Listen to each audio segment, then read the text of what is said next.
Hello दोस्तों, welcome to MM law classes. स्वागत है आपका एमएम लॉ क्लासेज में। आज की इस वीडियो में हम डिस्कस करने वाले हैं इंडियन एविडेंस एक्ट 1872 की सेक्शन 27 को।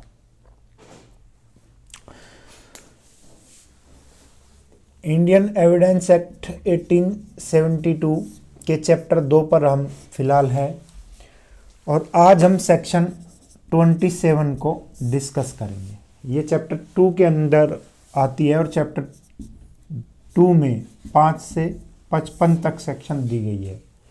पूरा चैप्टर 2 जो है वो रेलिवेंसी ऑफ फैक्ट के बारे में है, तथ्यों की सुसंगतता के बारे में है। सेक्शन 5 हमें बता देती है कि कोर्ट में एविडेंस दो बातों का दिया जा सकेगा।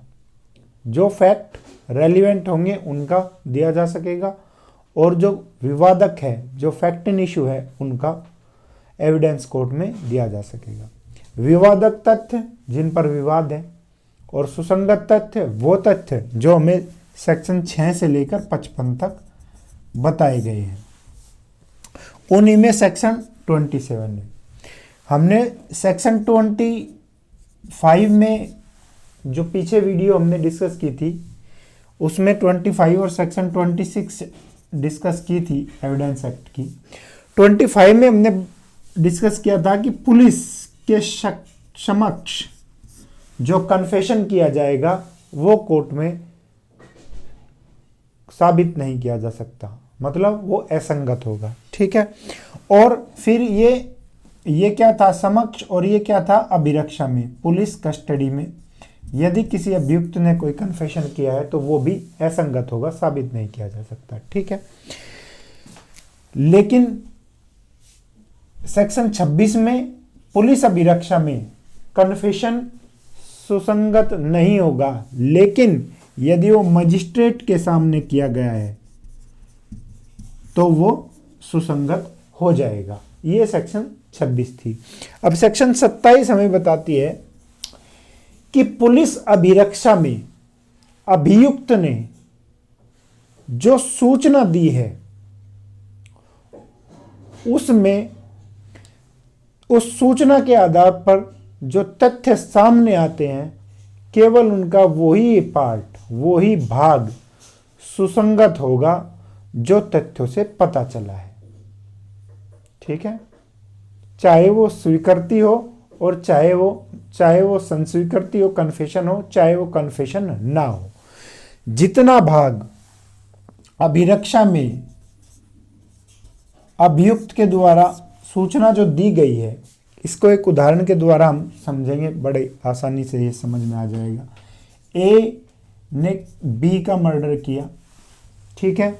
ए पुलिस के पास गया, पुलिस ने उसको गिरफ्तार किया, पुलिस ने उससे इंफॉर्मेशन ली। उसने बताया कि मैं बी को घर से बुलाकर लाया, उसको जंगल में ले गया, जंगल में मैंने उसका पहले गला दबाया, फिर उसको एक पत्थर से मारा। ठीक है। उसका खून निकला, वो मेरे कपड़ों पर भी लग गया। वो मैंने मारने के बाद पत्थर वहीं पर दबा दिया और जो मेरी शर्ट पर खून लगा था उसको भी वहीं दाब दिया मिट्टी खोदकर। ठीक है। ये उसने बातें कही, ये उसने सूचना दी। तो पुलिस अभिरक्षा में जो ये सूचना उसने दी है, जो इन्फॉर्मेशन उसने दी है, उसको उन तथ्यों के द्वारा जो उसने दिया है, जो भी प्राप्त होगा, जो भी तथ्यों के द्वारा साबित होगा, जैसे उसने कहा कि भाई मैंने पत्थर से मारा, तो वो पत्थर रिकवर जो होगा, ठीक है, वो पत्थर जो रिकवर हुआ है वो तथ्यों के द्वारा पता चला है। फिर उसकी शर्ट जिस पर उस आदमी का खून लगा है वो, ठीक है, वो कोर्ट में क्या होगा, सुसंगत होगा, रेलिवेंट होगा, ग्राह्य होगा। फिर उसने आगे बताया कि मैंने उस जगह उसकी डेड बॉडी को उस तालाब में फेंक दिया, तो वो तालाब से जो बॉडी रिकवर हुई है वो चीज सारी क्या होगी, सुसंगत होगी, जो कि अभियुक्त ने उसमें बताई है।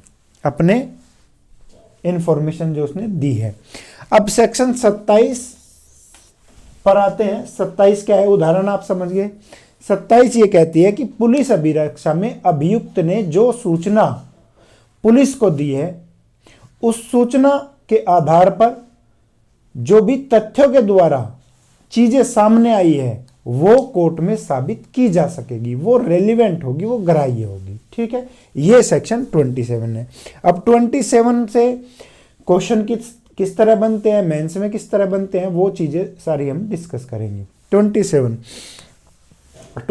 में क्वेश्चन बहुत बार आते हैं, काफी क्वेश्चन आते हैं इससे, और ये भी आते हैं कि इनमें से कौन सा सेक्शन 27 का तत्व नहीं है, एलिमेंट नहीं है, तो इसके एलिमेंट्स देखने में जरूरी है। ठीक है, तो पहली क्या है, साक्ष्य क्या है, जो साक्ष्य है वो अभियुक्त के द्वारा दिया गया हो। ठीक है, दूसरा अभियुक्त ने अभिरक्षा में दिया गया हो, पुलिस अभिरक्षा में उसको जो है वो दिया गया हो, और जो सूचना उसने दी है वो तथ्यों की खोज से संबंधित हो, जिससे तथ्य खोजे जा सके। जैसे उसने क्या दिया कि वो पत्थर वहां गड़ा है, मेरी शर्ट वहां दबी हुई है और वो बॉडी मैंने तालाब में फेंक दी है। तो तथ्यों की खोज से संबंधित जो सूचना हो वो क्या हो, तथ्यों की खोज से संबंधित हो। ठीक है, सूचना तथ्यों को स्पष्ट करती हो, वो जो सूचना उसने दी है वो तथ्यों को क्या करती हो, स्पष्ट करती हो, क्लियर करती हो। और जो खोज है, जो खोज हुई है वो क्या है, सूचना का रिजल्ट हो, जो इंफॉर्मेशन उसने दी है उसका परिणाम वो हो। ठीक है, जो खोज हुई है वो उसने जो इंफॉर्मेशन दी है अभियुक्त ने, उसका परिणाम हो। और जो अंश, जो भी हिस्सा, जो भाग तथ्यों के द्वारा सामने आया है, तथ्यों के द्वारा प्रकट हुआ है, वो ही क्या होगा, कोर्ट में साबित किया जा सकेगा, वो ग्राह्य होगा। ये सारे इसके एलिमेंट्स हैं। तो बहुत सारी बार क्वेश्चन प्री एग्जाम में पूछा गया है कि सेक्शन 27 का कौन सा एलिमेंट नहीं है, ठीक है, या कौन सा है। तो ये एलिमेंट्स आपको क्लियर होने चाहिए कौन सा एलिमेंट्स है। तो ये हमारी सेक्शन थी 27। अब किस किस तरह से मेंस एग्जाम में ये जो क्वेश्चन बनता है, तो ये है कि पुलिस अभिरक्षा में अभियुक्त ने जो संस्वीकृति दी है, जो कन्फेशन किया है, उसका क्या महत्व है। तो आपको क्या पुलिस अभिरक्षा के लिए कौन कौन सी सेक्शन आनी चाहिए, सेक्शन 25, 26 और 27 आपको लिखना होगा पुलिस अभिरक्षा में महत्व के लिए। ठीक है, अब ये तो मेंस क्या हुआ। प्री में ये भी आता है कि भाई पुलिस अभिरक्षा में अभियुक्त ने जो इंफॉर्मेशन दी है वो किस धारा के तहत सुसंगत होगी, कितनी सुसंगत होगी, कितनी होगी, उतनी सुसंगत होगी जितनी की तथ्य द्वारा पता चला है। ये क्वेश्चन बार बार अलग अलग तरीके से रिपीट हुआ है। फिर एक आया है, ये जो सेक्शन है, इसमें पश्चातवर्ती तथ्यों द्वारा पुष्टि का सिद्धांत, पश्चातवर्ती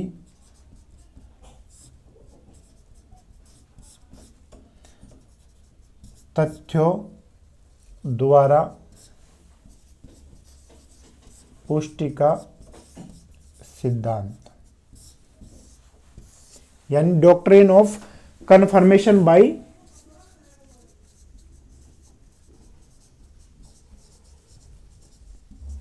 subsequent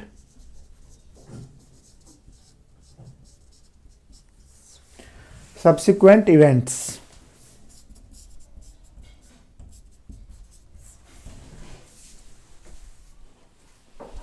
तो इसमें पश्चातवर्ती तथ्यों द्वारा पुष्टि का सिद्धांत, यानी कन्फर्मेशन बाय सब्सिक्वेंट इवेंट, इसको इंग्लिश में कहेंगे, ये इसमें समाहित है। कैसे, क्योंकि जब अभिरक्षा में वो है और वो सूचना दे रहा है किसके, अपने अपराध के बारे में कन्फेशन कर रहा है, कुछ इन्फॉर्मेशन दे रहा है, तो ये पश्चातवर्ती यानी बाद में अपराध के बाद में उसके तथ्यों द्वारा जो पुष्टि का सिद्धांत है, उसके जो तथ्य हैं, जो सूचना मिल रही है, उन्हें तथ्यों द्वारा पुष्टि का सिद्धांत इसमें सम्मिलित है। यानी कन्फर्मेशन जो होती है किसके, सब्सिक्वेंट, जो बाद में, अपराध के बाद में जो तथ्यों द्वारा, जो साक्ष्यों के द्वारा जो प्रूव हो रहा है कि भाई कन्फर्मेशन है, तो वो इसमें सिद्धांत समाहित है। पश्चातवर्ती तथ्यों द्वारा पुष्टि का सिद्धांत किसमें है, सेक्शन 27 में है। ठीक है, ये क्वेश्चन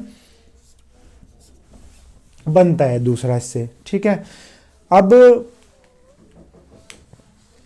कुछ केसेज है इसमें जो जरूर आए हैं, एग्जाम में भी पूछे गए हैं, तो वो केसेज हम एक बार इसमें देख लेते हैं। सबसे पहला केस हम लेंगे पुलकुरी कोटैया वर्सेस एम्परर, 1947 का ये केस है, 1947 का पुलकुरी कोटैया वर्सेस एम्परर का केस है। तो इस केस में कहा गया था, 27 के रिगार्डिंग इसमें कहा गया था कि जैसे दो ये है अपराधी है, दो, इन दोनों ने, ए और बी अपराधी है, किसी सी का मर्डर किया है, दोनों ने साथ में मिलके। ठीक है, तो ए ने पुलिस अभिरक्षा में इंफॉर्मेशन दी, बताया कि मैंने जो है ए सी को मारा और उसकी लाश तालाब में फेंक दी। ठीक है, ये कह रहा है मैंने बी के साथ मिलकर सी को मारा और उसकी लाश तालाब में फेंक दी। इसके इंफॉर्मेशन से पुलिस ने उस तालाब पर गए और वो लाश रिकवर करी। ठीक है, तो इसका जो ये स्टेटमेंट है, जो इसने ये कहा है कि मैंने उसको मारा भाले के साथ मिलकर और उसकी तालाब में फेंक दी, तो तालाब में इसकी जो डेड बॉडी है वो रिकवर कराई सी की, तो इसका जो वो पार्ट है वो साबित किया जा सकता है कोर्ट में, जो लाश वहां मिली है। ठीक है, वो पार्ट इसका साबित किया जा सकता है। अब बी वो ग्राह्य होगा, वो पार्ट इसके स्टेटमेंट का ग्राह्य होगा। अब बी ने पुलिस को बताया कि मैंने और ए ने मिलके भाले से उसको मारा और वो भाला मैंने क्या किया, अपने घर में जाकर छुपा दिया। तो उसका वो पार्ट कि भाला उसने रिकवर कराया अपने घर से जहां उसने छुपाया था, वो क्या है, वो ग्राह्य होगा। तो ये पुलकुरी कोटैया 1947 का केस है ये। अब एक और केस इसमें जो कई बार पूछा गया है, Devman Upadhyay versus state of UP. अब देवमन उपाध्याय में एक व्यक्ति ने कहा ए ने बी की हत्या करी और बी को तालाब में फेंक दिया मारकर।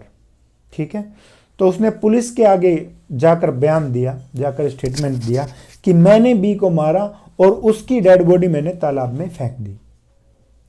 तो उसका स्टेटमेंट का वो पार्ट जो उसने रिकवर करा दिया, उसने डेड बॉडी जाकर रिकवर करा दी, तो जो रिकवर किया है वो पार्ट ग्राह्य होगा। उसने दो चीजें कही कि मैंने बी को मारा और उसकी डेड बॉडी मैंने जाकर तालाब में फेंक दी। तो जो तालाब से रिकवर हुई है डेड बॉडी, वो पार्ट ग्राह्य होगा कोर्ट में। वो ग्राह्य नहीं होगा कि मैंने उसको मारा, जो उसने डेड बॉडी रिकवर करा दी वो ग्राह्य होगा। ठीक है, इतना पार्ट उसका ग्राह्य होगा। पुलिस अभिरक्षा की ये बात है, पुलिस अभिरक्षा में पुलिस को। ठीक है, तो Devman Upadhyay versus state of UP का।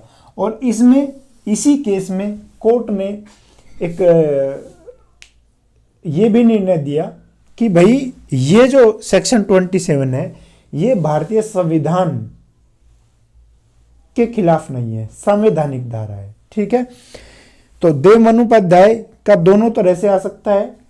किससे संबंधित है, सेक्शन 27 से संबंधित है ये केस, और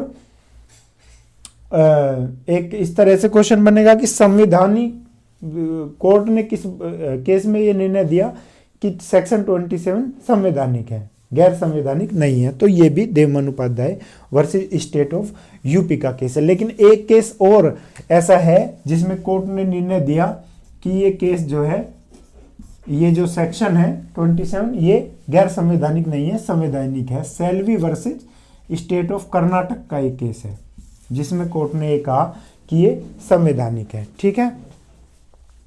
और Selvi versus state of Karnataka में ही उच्चतम न्यायालय ने, सुप्रीम कोर्ट ने कहा कि ये जो ब्रेन मैपिंग, नार्को टेस्ट या पॉलीग्राफिक टेस्ट जो है, अगर ये अभियुक्त की स्वेच्छा से हो रहे हैं, उसकी इच्छा से हो रहे हैं, तो उनसे जो चीज़ें निकल के आएगी, जो उससे रिकवर होगा पॉलीग्राफ टेस्ट से या नार्को टेस्ट से, इस तरह के जो ब्रेन मैपिंग टेस्ट हैं, उनसे जो निकल के आएंगे तथ्य, वो कोर्ट में साबित किए जा सकेंगे, वो ग्राह्य होंगे। ठीक है। तो ये सेल्वी वर्सेस कर्नाटक का एक इंपॉर्टेंट केस है। इससे कई क्वेश्चन बनते हैं सेल्वी वर्सेस कर्नाटक से। पहला तो ये 27 के बारे में कोर्ट ने इस पर डिस्कस किया कि भाई ये संवैधानिक धारा है। दूसरा, ये जो ब्रेन मैपिंग और नार्को टेस्ट होते हैं, ये ग्राह्य होंगे किस धारा के तहत, 27 के तहत। लेकिन यदि ये स्वेच्छा पूर्वक दिए गए हैं, उसकी इच्छा है ये टेस्ट देने की, तो अगर उसकी इच्छा नहीं है तो ये असंगत होंगे। ठीक है। और अगर अभियुक्त की इच्छा है ये टेस्ट कराने की, तो ये क्या होंगे, ग्राह्य हो जाएंगे, सुसंगत होंगे। लेकिन जो ये चीजें निकल के आएगी, ये जो चीजें निकल के आएगी इन टेस्टों से, ये क्या होंगे, सरकमस्टांसेस एविडेंस होंगे, परिस्थिति जन्य साक्ष्य होंगे। ठीक है। जो परिस्थिति जन्य साक्ष्य का महत्व है, वही इनका महत्व होगा। ठीक है। तो ये सेल्वी वर्सेस कर्नाटक का केस है। एक केस है जो कई बार जिससे क्वेश्चन पूछा गया है, Inayatullah versus state of Maharashtra. Inayatullah बनाम स्टेट ऑफ महाराष्ट्र, ये केस जो है, इसमें कई बार क्वेश्चन आए हैं, इसलिए इस केस का मैं जो भी केस यहाँ डिस्कस कर रहा हूँ उससे क्वेश्चन पूछे गए हैं जरूर, और वे वैसे भी याद रखने चाहिए यदि आपको मेंस में लिखना है, और प्री में भी बार बार क्वेश्चन इनसे बने हैं। तो Inayatullah versus state of Maharashtra में सुप्रीम कोर्ट ने निर्णय दिया कि जो सेक्शन 27 जो है, वो सेक्शन 24, सेक्शन 25 और सेक्शन 26। सेक्शन 24 क्या था कि यदि कोई कन्फेशन दिया गया है धमकी से, वचन से या उत्प्रेरणा के द्वारा, तो वो असंगत होगा, वो साबित नहीं किया जा सकता। सेक्शन 24 में 25 ही हमने बताया, जो पुलिस के समक्ष सामने जो कन्फेशन किया गया है वो असंगत होगा, साबित नहीं किया जा सकेगा, और या पुलिस अभिरक्षा में जो किया जाएगा वो भी असंगत होगा। तो ये तीनों धाराओं का अपवाद है सेक्शन 27, ये इसमें बताया गया है। तो ये जितने भी जो चीज़ें हैं 27 के बारे में, जहाँ जहाँ से क्वेश्चन बने हैं, जो आपके लिए ज़रूरी थी बतानी, ये 27 के बारे में था। मुझे लगता है ये सेक्शन डिस्कस अच्छे से हुई है। यदि वीडियो आपको पसंद आया तो ज़रूर इसे लाइक करें, चैनल को सब्सक्राइब जरूर करें। जो भी मुझे कमेंट्स करता है उसका धन्यवाद, बहुत बहुत थैंक यू वेरी मच।